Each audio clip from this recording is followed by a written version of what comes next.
Hi കൂട്ടുകാരെ, ആച്ചി വ്ളോഗ്സിലേക്ക് സ്വാഗതം. ഇന്ന് നമുക്കൊരു പുതിയ പ്ലാന്റ് പരിചയപ്പെട്ടാലോ.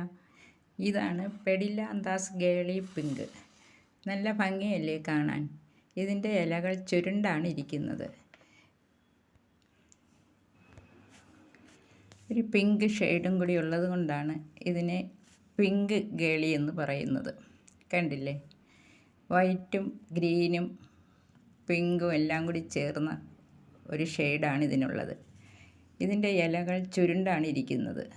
അതാണ് ഇതിനെ കൂടുതൽ ഭംഗി കൂട്ടുന്നത്.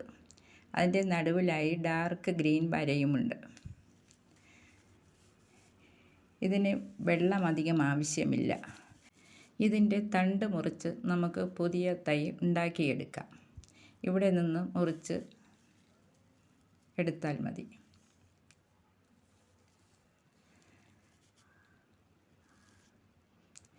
വെള്ളം കൂടുതൽ ആവശ്യമില്ലാത്ത ഒരു ചെടിയാണ് ഇത്. 2-3 ദിവസത്തിലൊരിക്കൽ വെള്ളം ഒഴിച്ചു കൊടുത്താൽ മതി. അതിൻ്റെ മണ്ണ് ഉണങ്ങുമ്പോൾ മാത്രം ഒഴിച്ചു കൊടുത്താൽ മതി. ഒരു ഹാങ്ങിങ് പ്ലാന്റായിട്ട് വളർത്താം. വരാന്തയിലോ സിറ്റൗട്ടിലോ ഒക്കെ ഇത് തൂക്കിയിട്ടാൽ നല്ല ഭംഗിയുമായിരിക്കും. ഇതിൻ്റെ ചുരുണ്ട ഇലകളാണ് ഇതിനെ ഭംഗി കൂട്ടുന്നത്. അതാണ് എനിക്ക് ഈ പ്ലാന്റിനോട് കൂടുതൽ ഇഷ്ടം. ഇത് പെട്ടെന്ന് ഗ്രോത്ത് ആവുകയില്ല.